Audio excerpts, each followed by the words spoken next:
Et salut à tous, c'est Andran, aujourd'hui on se retrouve pour le nouveau patch sur League of Legends, j'espère que vous allez bien. Beaucoup de changements sur ce patch 3.8, espérons cependant que Riot n'ait pas oublié de débugger définitivement ses serveurs. Après tout, pour être totalement franc, ces derniers temps c'est un peu au petit bonheur à la chance, des fois ça marche, des fois ça marche pas. Enfin bref, on ne va pas trop traîner en longueur dans l'introduction, on va tout de suite passer aux champions. Beaucoup de changements. Le premier est un changement pour Annie. T-Burst se voit être EP en fait. Il sera beaucoup plus tanky puisque maintenant ses PV sont augmentés de 1200, 1600, 2000 à 1200, 2100, 3000. Donc au niveau 16, vous avez un T-Burst qui a 3000 HP. J'espère que vous ne voulez pas le focus quoi. Sa résistance magique se voit augmenter en passant de 25, 45, 65 à 30, 50, 70. Et le coût en mana est réduit à 100 pour tous les niveaux. Voilà. Bon petit up de T-Burst. Est-ce que ça changera? Et est-ce que ça fera revenir Annie sur le devant de la scène? Nous le verrons dans les prochains jours. Ensuite on passe à H. Puisque sa concentration, c'est-à-dire son passif, se voit changer. Maintenant elle gagne désormais 3, 4, 5, 6 effets de concentration par seconde quand elle n'attaque pas, au lieu d'augmenter ses chances de coup critique. À 100 effets cumulés de concentration, la prochaine attaque de H infligera un coup critique. Et le nombre initial d'effets de concentration est équivalent aux chances de coup critique de H. C'est-à-dire qu'en gros, pour donner niveau 1, si jamais vous avez 5% de critique, vous aurez 5 stacks ou un truc comme ça je pense. Voilà. Un petit changement sur H, pas trop monstrueux non plus. Ensuite on a une petite correction de bug sur Corki, puisque des fois barrage de projectile n'infligeait pas de dégâts. Voilà, c'est corrigé. Ensuite, Ekarim se prend un petit nerf et un petit up, si je me plante pas, puisqu'il était trop fort sur sa charge, en gros il défonçait trop. Mais en même temps, ils se sont dit,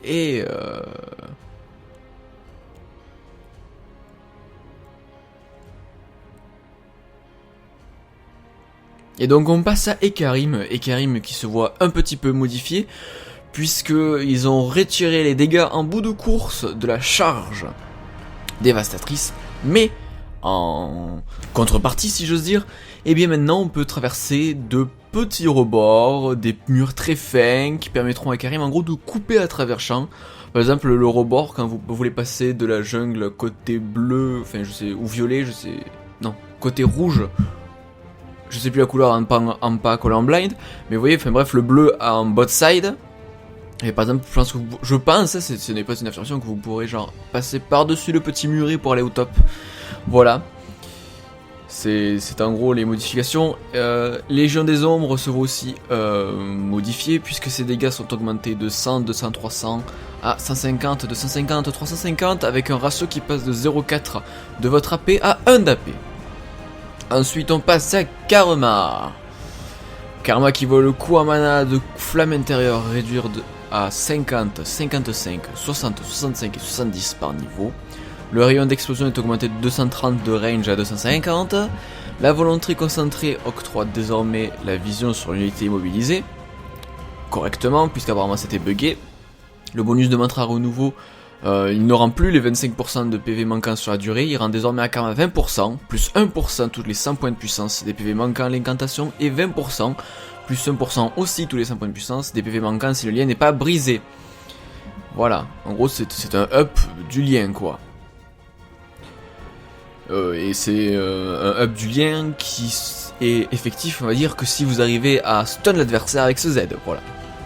En gros sinon, en fait ça vous encourage à...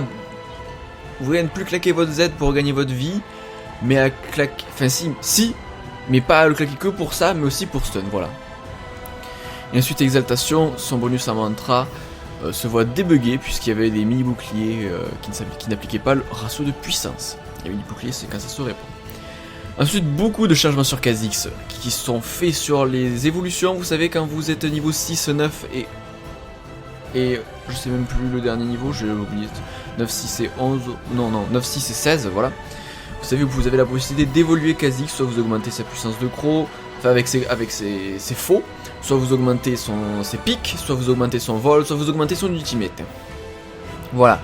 Donc l'isolement Lorsqu'il y a goût de la peur, voit ses dégâts augmenter de 45%. L'évolution inflige désormais des dégâts supplémentaires équivalents à 8% des PV manquants. Ces dégâts sont augmentés par l'isolement.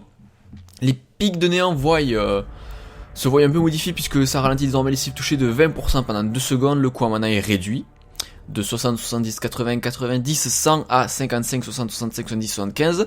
Le ratio de dégâts d'attaque supplémentaire est augmenté de 0,9 à 1. L'évolution ne consomme plus la compétence passive pour appliquer ses effets, mais elle triple l'attaque. What? Alors là par contre pour le coup j'ai pas compris. Ne consomme plus la compétence passive pour appliquer ses effets, mais elle triple l'attaque. Et je ne sais pas, j'avouerai que là par contre là sur le Riot n'est pas très clair. Et l'attaque, vous savez, ne peut plus être lancée pendant le bond, donc en gros vous pouvez plus faire EZ et le truc est à la portée de comme si vous étiez en fin de course, enfin bref, on doit faire E puis Z, voilà. Et l'assaut du néant, les réductions des dégâts pendant le camouflage est augmentée de 40 à 50%. Ensuite on passe à une correction de bug sur Kug'Maw, puisque son limon du néant, la ténacité n'arrivait pas à affecter le ralentissement que vous aviez quand vous étiez dans le limon. Voilà, donc c'est corrigé. Maintenant la ténacité marche sur le limon du néant. Nerf évident de Lissandra, un mage qui avait beaucoup de crowd control et trop de dégâts. Enfin bref, on l'a tous vu je pense. Donc les délais de récupération du cercle de givre est réduit de 18, 16, 14, 12, 10 à 14, 13, 12, 11, 10. Le coût en mana est réduit de 70 à 50. Le chemin glacial voit son délai de récupération commencer dès l'activation. C'est-à-dire que vous lancez le sort, le cooldown commence, et alors qu'avant il fallait lancer le sort et rappuyer pour se téléporter, ou que la griffe finisse son chemin pour que le cooldown se lance. Là non, dès que vous appuyez sur E, le machin se relance. Je sais même plus si c'est E, enfin bref, j'ai pas beaucoup joué ce perso. Et le tombeau polaire voit la durée du sort sur soi augmenter de 1,5 à 2,5. Le ralentissement est augmenté de 20% à 20, 30, 40%.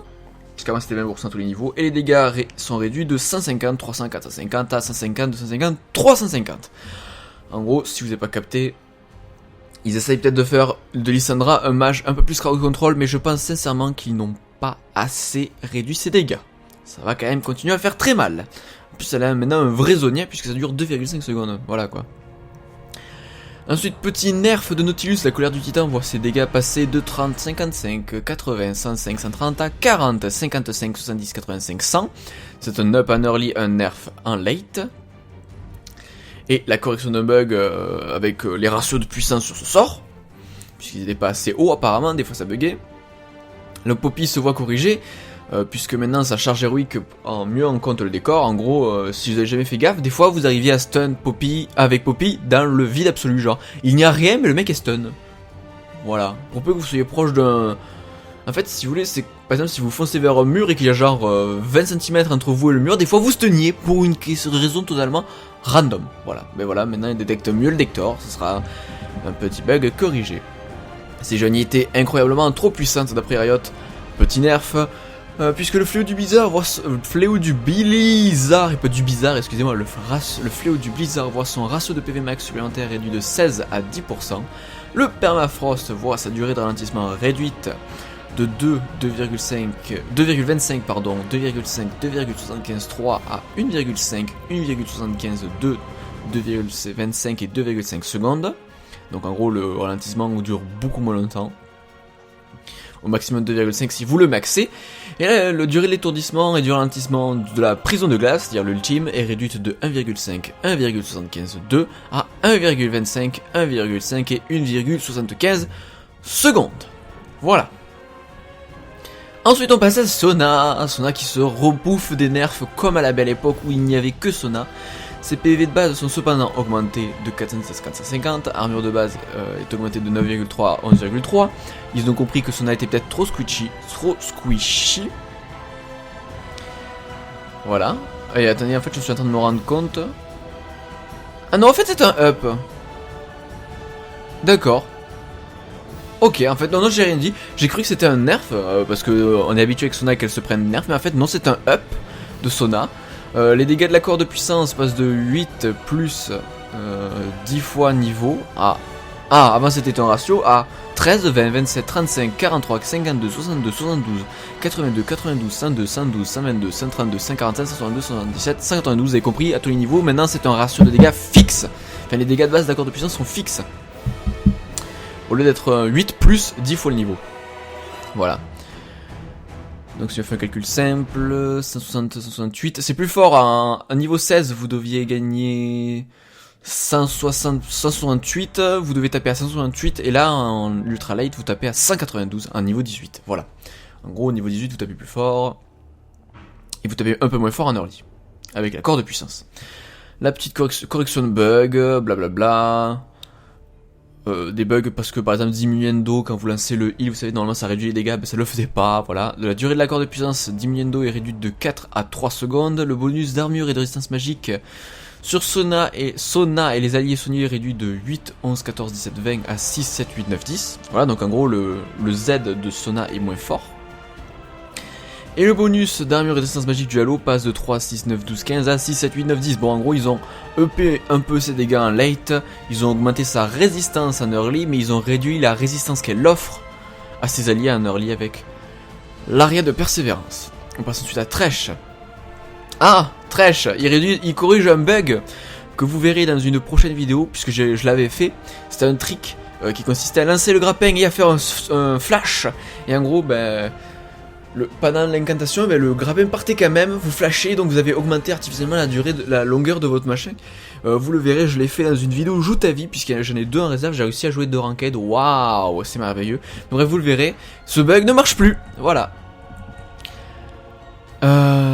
La correction d'un bug, comme quoi Varus, quand il a incanté sa flèche perforante, s'il vise un ennemi, Varus s'arrêtait net. Bref, il s'arrêtait, voilà. Et enfin on passe à Vi. Putain mais Vi c'est le perso qui a eu le plus de debugs de tout League of Legends je crois. Le délai de récupération de bouclier anti-choc au niveau supérieur était 1 seconde plus long que prévu, c'est corrigé. Brise de coffre, quand on l'ingantait et qu'on cliquait sur un ennemi ça faisait s'arrêter Vi, c'est corrigé. Voilà, Vi le personnage le plus buggé de toute League of Legends. Ensuite, Riot, pour la première fois je crois, nous fait une remarque générale sur les champions. Donc les compétences ciblées permettant de franchir le mur vérifient désormais la position du curseur par rapport à chaque côté du mur, afin que les joueurs ne ratent plus leur saut quand l'autre côté du mur était clairement à portée. D'accord. Donc en gros, ce qui veut dire que si vous faites un truc pour passer à travers le mur, mais que votre curseur est resté de l'autre côté du mur, vous ne le passerez pas. Voilà. Il faudra vraiment mettre le curseur de l'autre côté. En même temps, ça paraît logique. De nouveaux indicateurs de ciblage sur les compétences pour montrer à quelle distance la cible sera repoussée pour le coup de tête d'Alistar, la rage du dragon de Lee Sin, la charge héroïque de Poppy, la condamnation de Vayne, un nouvel indicateur de distance quoi. Et ensuite ils disent que nous avons amélioré la cohérence des compétences qui sont comportées de façon incohérente lorsque l'ennemi ciblé utilisait saut éclair. Nous perfectionnons ces interactions pour que, dans ces conditions, la compétence ne se lance pas ou pour que saut éclair ne soit pas utilisé l'un ou l'autre, mais jamais les deux. Donc le coup foudroyant de Jades, la projection de Singe, l'empalement de Skarner et l'orage fulgurant de Volibear. Donc en gros ce sont des bumps, enfin des frots pour le coup de Jace, ou des vous savez des projections. Enfin ça correctionne des projections. Ça se corrèle avec des projections, vous avez compris. Donc en gros, ils ont fait en sorte que le flash se comporte de manière plus cohérente. On verra ce que ça va donner. Ils ont ensuite fait un gros changement sur les zones de ralentissement. Apparemment, il y a un gros pavé que je vous inviterai à lire. Donc, les compétences suivantes, vu le délai d'actualisation de leur ralentissement, se réduire à 0,25 secondes. La trappe-mouche de Singed, l'anomalie radieuse de Lux, le tir de barrage de Gangplank, la croissance prodigieuse de Lulu, la pluie de balles de Miss Fortune, la montagne de glace de Trundle, la pluie de flèches de Varus, le champ gravitationnel de Victor et le bain de sang de Vladimir. L'anomalie radieuse de Lux applique également un ralentissement de 0,25 secondes aux cibles touchées par l'explosion. Oh. Et la projection de l'imon du néant de Kog'Maw applique désormais un ralentissement de 1 seconde aux cibles touchées. Donc en gros, ils ont rendu plus logique les zones de slow. Bien. Parce que des fois c'était un peu n'importe quoi. En fait quand vous étiez pris dans une zone de slow, vous en sortir, en fait vous ne pouvez pas vous en sortir sans galérer quoi. on va dire que, par exemple, imaginons vous êtes dans la trappe mouche de Singed, et bien quand vous sortiez de la zone de slow, et bien vous aviez encore le slow, vous voyez ce que je veux dire? Vous étiez encore slow après être sorti de la zone, et bien là ça ne devrait plus se produire d'après ce que j'ai compris. À vérifier. Et donc là on en a fini pour le gros patch de champion, mais je vous rassure, il y a un gros patch derrière qui suit sur les objets, et on va passer à ça tout de suite. Et on continue avec les objets puisqu'on passe à des nerfs. Pour leur lit de 3 objets, les bottes de vitesse coûtent maintenant 325 pièces d'or. Tous les objets qui sont obtenus à partir de bottes de vitesse vont leur coût c'est diminué de 25 pièces d'or. La note d'Oran voit son coût réduit de 475 à 400 PO. Les PV sont par contre réduits de 80 à 60. Le mana rendu par unité tuée est réduit de 5 à 4. Le bouclier du Doran...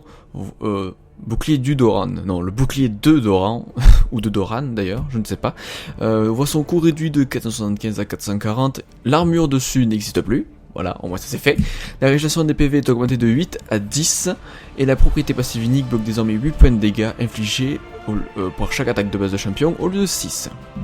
Donc pourquoi ces changements?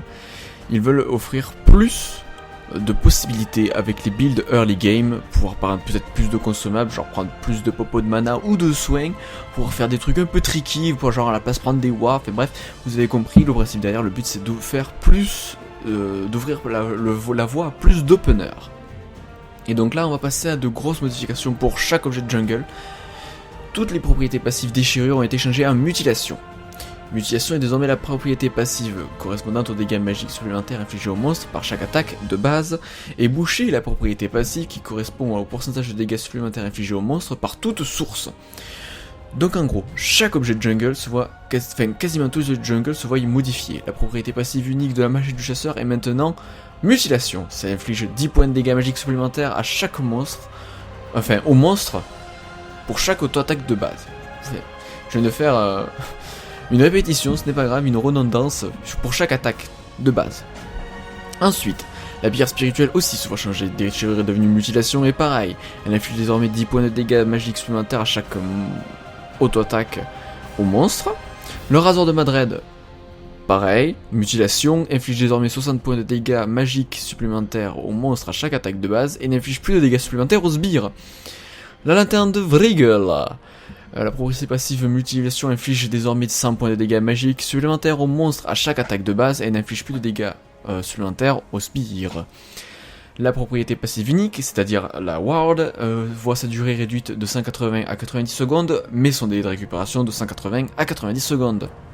Les dégâts d'attaque sont augmentés de 15 à 25, le vol de vie est augmenté de 10 à 15% et l'armure est réduite de 30 à 25. Pour finir avec la Vrigel, le coût de combinaison est augmenté de 100 à 500 pièces d'or. Alors, pourquoi ces changements? Eh bien, tout simplement pour enlever le côté aléatoire du set d'objets Vrigel. Parce que si vous savez, avant, Vrigel c'était un proc qui infligeait, je crois, 500 points de dégâts magiques, un truc comme ça au mob. Mais bref, c'était aléatoire. Et bien là, il n'y a plus de random, ce sont des dégâts fixes. Voilà, c'était juste ça le principe derrière tout ça. Bien entendu, il n'y a pas que ces objets de jungle là qui sont modifiés, il y a les autres. L'esprit de l'ancien golem voit les dégâts supplémentaires de sa propriété passive unique boucher augmenter de 25 à 30%. Cela va n'être pareil pour la propriété passive unique de l'esprit de l'ancien lézard et de l'esprit de l'entité spectrale. Pour chacun d'eux, leurs caractéristiques se voient réduites. L'esprit de l'ancien lézard voit ses dégâts d'attaque réduits de 45 à 35, tandis que l'esprit de l'entité spectrale voit sa puissance réduite de 50 à 40. Voilà, c'était toutes les modifications pour les objets de jungle.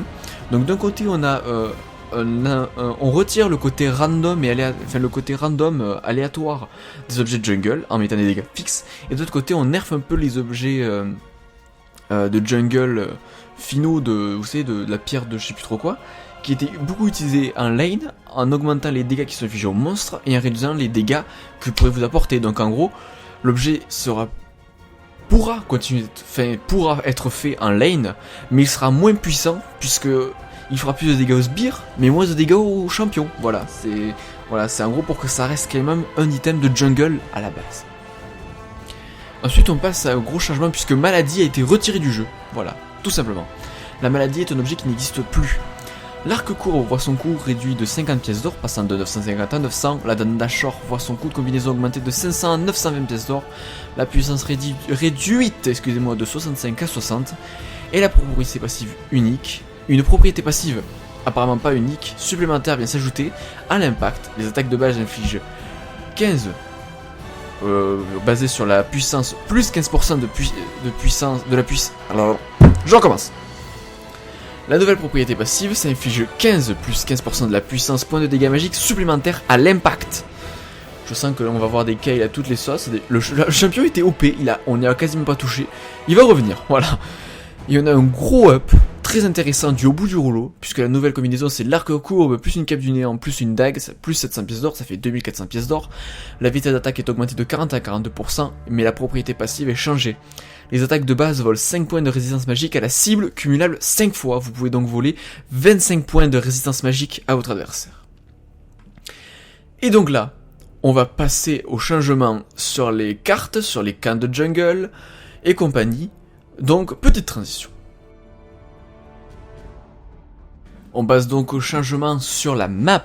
Ça ne concerne pour la faille de l'invocateur en tout cas que des changements de jungle, puisque les loups voient leur délai d'apparition initial augmenter de 1 minute, passer à 1 minute 55. On va faire ça simplement.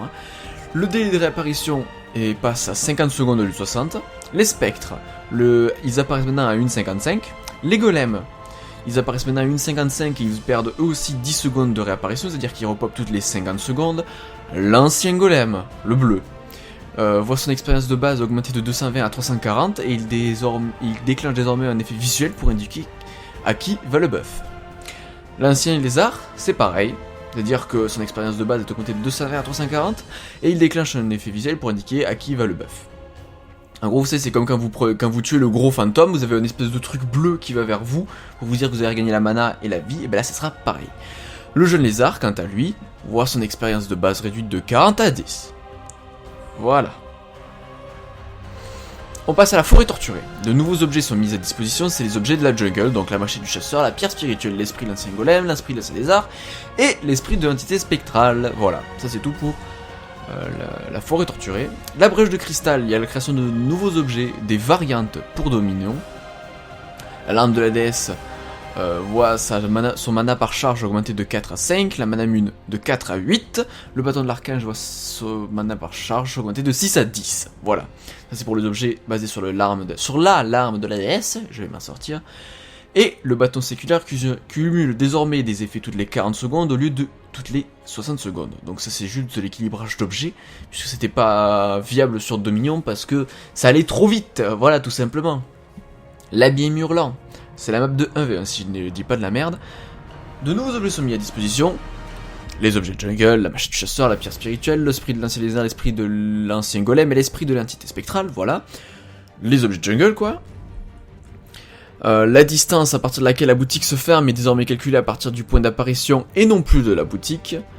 La boutique se ferme maintenant à 1600 de range au lieu de 1400. Et si je dis pas de la merde, c'est tout. Ah non, excusez-moi, il y a une petite modification Easter egg. Les poros ont suivi un entraînement digne des films d'action des années 80 et sont désormais capables de résister un peu au laser. Voilà, ça c'est vraiment, par contre, du Easter egg. Voilà. Ensuite, on passe à l'interface de jeu. La plaque nominative du joueur sera désormais toujours dessinée en entier, ce qui la fera toujours apparaître par-dessus les plaques alliées et ennemies. Ça, c'est pour la mini-carte et pour l'ATH. Donc, en gros, votre nom passera toujours les barres de vie des autres. Ça vous permettra de voir où en est votre vie, justement. Ensuite... les sets d'objets personnalisés, ils ne seront plus perdus quand un joueur change de nom d'invocateur. Les pages de raccourci dans le menu du jeu, la page de raccourci a été réorganisée pour faciliter son utilisation, ça on s'en fout. L'animation des cadeaux a été mise à jour, on s'en fout. Mini-carte en partie personnalisée. Pour que c'est ça on s'en fout aussi. C'est en gros ils disent que pour chaque mode de jeu la mini-carte sera différente, bon on s'en fout. Le système de ligue peut être un peu plus intéressant. Il est désormais possible de regarder jouer les joueurs et équipes du palier Challenger via une option dans le menu des ligues. Ça c'est très intéressant.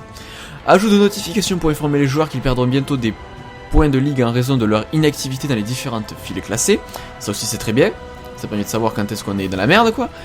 Modification par rapport au comportement des joueurs, le client pvp.net affichera de nouveaux messages d'avertissement aux joueurs qui ont une activité fortement négative, afin de les aider à changer de comportement dès que possible via des remarques simples et directes.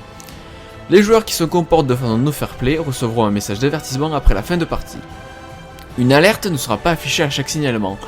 Les alertes seront destinées aux joueurs qui ont un comportement extrêmement négatif. Plus flou, tu meurs.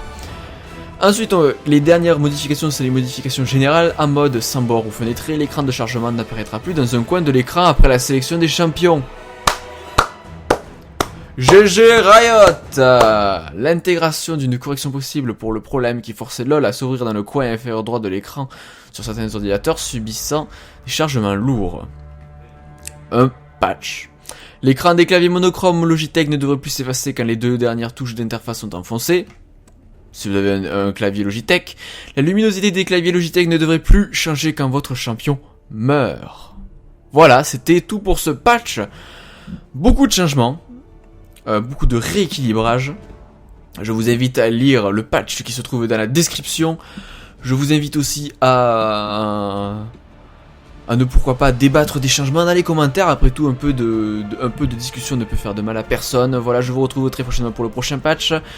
Je vous rappelle que les vidéos de LoL sont toujours entre guillemets en suspens, puisque c'est toujours un peu à la bonne volonté de mon client pour jouer, mais bon, j'arrive à jouer de temps en temps, donc je joue de temps en temps, voilà. Bref, j'espère que cette vidéo vous aura plu, je vous retrouve très prochainement, et je vous dis ciao les gens. Je vous dis